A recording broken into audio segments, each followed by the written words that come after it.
Hello, pilots, and welcome back to Flight Academy. It's time for Season 2. This series is brought to you by Out of Arc Gaming, and as always, my name is Phil. Now, in Season 2, 11 players go head-to-head in a round-robin single-ship tournament to find out who is the ace pilot. Each player has bought a small base ship that they will use to face off against all foes.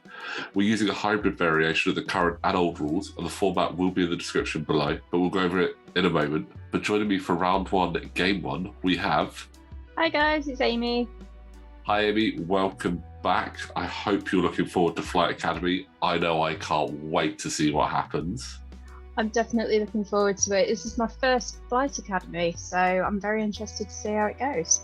Oh, we've got some cracking games, I promise. But let's go through the format rules, then we'll quickly run through what we have on the table. So, each player has built a 75-point small ship build using the original 2.0 ship build rules. Only a few rules for them, no lone wolf, and if they are a returning player from Season 1, they cannot use the same ship they used last season. The games will be 20 minutes long, with a 5-minute extra time if there is no clear winner after the time runs out.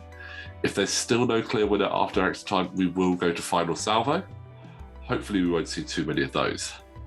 As with the last season, the board is reduced in size, so the players get set up between ranges 1 and 2 off the board edge, and they can't go back outside that range 1 edge. We will be doing classic dogfight rules from 2.0, but we are using the 2.5 rules for obstacles, range 0, etc. And this is what we actually call install 2.25. But as I said, the format rules will be in the description for every single game. But this is game 1, and we have 2 pilots already in the fray. We have Conor versus Ed. Amy, did you want to let us know what Conor has brought to the table? So Conor has got one of the trusty and beautiful looking Star Vipers, one of my favourites from Scum, and he is fielding Guri with Outmaneuver and Primed Thrusters. And that is a very nice Star Viper. It's the red one. Conor actually borrowed it from me. I do love that one. I refuse to actually repaint it because I think it looks really cool as it is. But going up against Conor, also with a red ship, we have Ed with Kyle Katarn in the Hawk 290 with many more upgrades than Guri. He's got Trick Shot, Proximity Mines, Perceptive Co-Pilot, Engine Upgrade, Stealth Device, and the Moldy Crow title. So that's definitely a ship you kind of got to watch out for, even though it's an I3 there. So, but first impressions of those lists, Amy, which one would you want to fly? Star Viper. And which one do you think? Yeah, I think Star Viper's always my favourite, and I do prefer flying those ships that have less upgrades on, purely because it's less for me to remember. Yeah, I get that completely. Then again, Kyle Katarn with Moldy Crow. I don't know. It's tough. I mean, Kyle's ability is useless in this because it's more for helping his buddies, which he doesn't have any. But add Perceptive Co-Pilot and the Moldy Crow, he's keeping those focuses, and he's got a turret arc. So that's gonna add an extra level of trickiness for Guri there, I think. So, I mean, it is definitely an interesting matchup. I think on paper, you'd be looking at Guri going, yeah, I think you got this without maneuver, but I think Kyle might have the tricks there. So and those proximity mines as well. Yeah, mines are very dangerous. If you can pull them off well, and I think in a single ship game like this, it's probably easier to pull them off because you don't have to worry about so much. It's just the one ship you have to worry about. So it looks like a couple turns in, not a huge amount happening, a bit of dancing around as you expect the Star Viper, to be honest.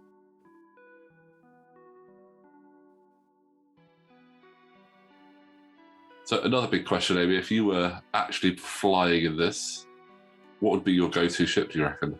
Well,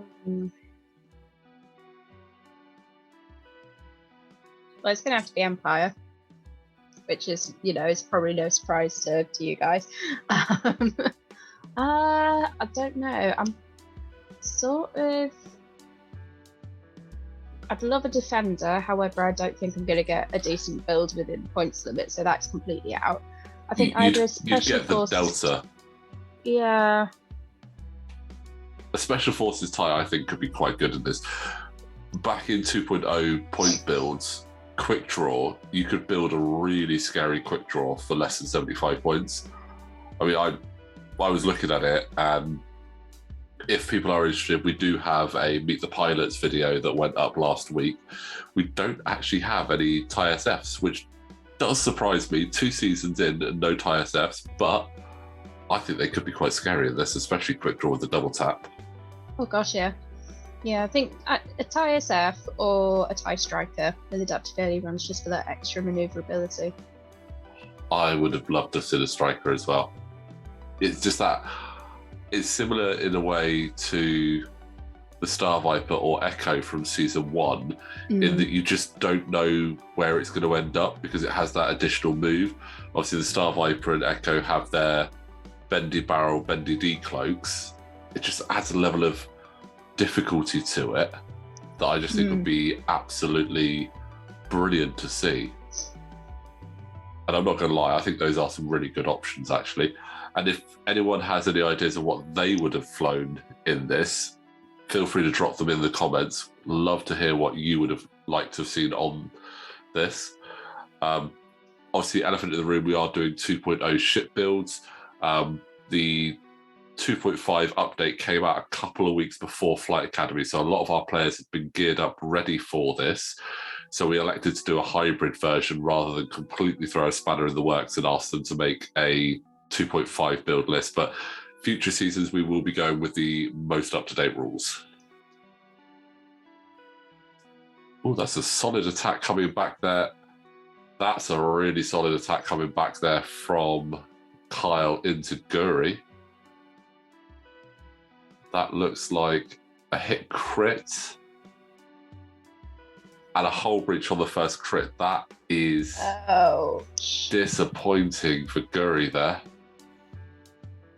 And especially with that turret arc facing her as well, it means that outmaneuver didn't trigger. So one of Guri's big offensive tools there, out of action.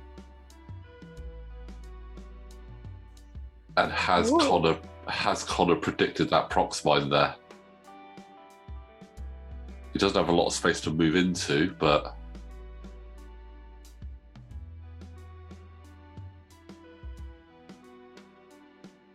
it is crazy how sometimes you forget how big those prox mines are. I tend to use bombs more often than mines, and that little square token takes up a lot less room than that big chunky token you get for the prox mine. Yeah. See, for me, the prox mines and the cluster mines have always got to be my favourite. Yeah, They're so they are beastie. good. I'm assuming that isn't a bomb. That looks nice and tidy. It's very close, and I do believe that is not a bump. Now, some players will probably notice that Guri does have a stress there, but Conor is going to be doing some shenanigans, obviously prime thrusters, allowing them to do a boost or barrel roll whilst having the stress. In this kind of game, it is absolutely perfect, but he's electing not to and just getting that range 1 focus for being Guri. So this is Conor's time to score some damage. That's a great attack. 3 hits and a crit.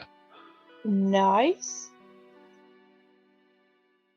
Those are some good evades there as well from Kyle, losing the stealth device, but not suffering that crit on the hull. So that's pretty fortunate. Good old stealth device. It's a really good card, and it works really well.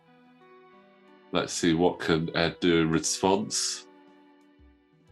Spending that focus, 3 hits and a crit. This could be.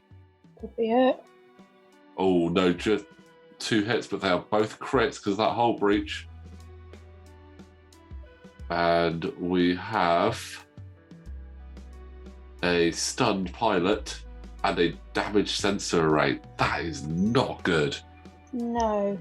So only going to be able to take focus actions, of which Guri does not have a focus because she is an android. She has only calculate, but she can get the focus from her ability. And then if she overlaps an obstacle, she will suffer a damage. So gotta be careful there.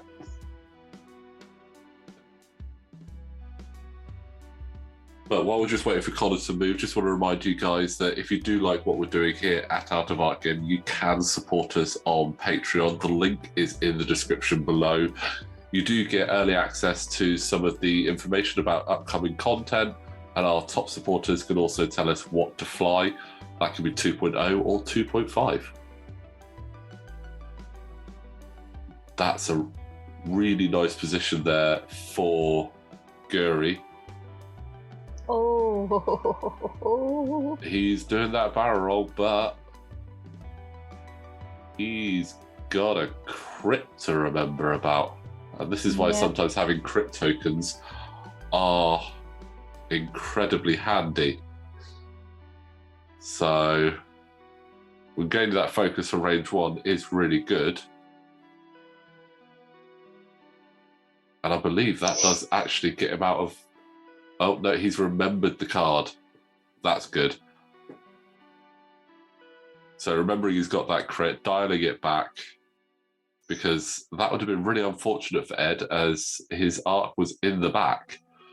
So now not only does he get a shot, but Guri also does not have outmaneuver for this shot. So needs to get a really strong shot.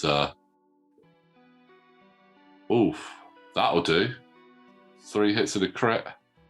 Could be done. Needle paint.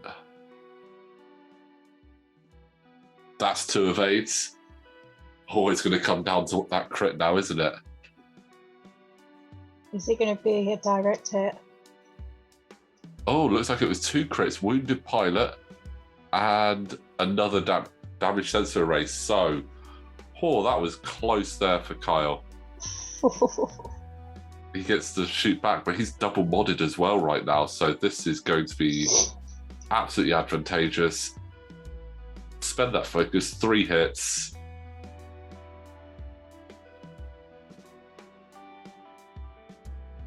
Oh, 2 evades. That's the final hit. That's Night Guri. Unexpected result there. Ed really using all the tools at his disposal to shut down some of Guri's ability there. That, a very quick game, but that is full points there for Ed. So he will be getting 3 points to his total for the overall scores. I mean, that was absolutely brutal. Both of them down to their last health as well, though, which was really, really good. So, good ship builds there, I feel. Yeah, definitely. And it was a very, very close game. It'll be interesting to see how they do up against some of the other ships in the series. But that is round 1. So, Amy, thank you very much for joining us for that. We will have game 2 up very shortly. But hopefully you'll stick around for all that. Oh gosh, definitely. I'm really enjoying this. I think I might have to encourage some of my friends at the local club to do this. It needs to be done. Absolutely. Well, guys, that is game 1 of round 1. Game 2, as I said, will be up very shortly. But thank you very much for watching. Don't forget, like the video, subscribe to the channel, Patreon link in the description below. But we'll see you next time for game 2.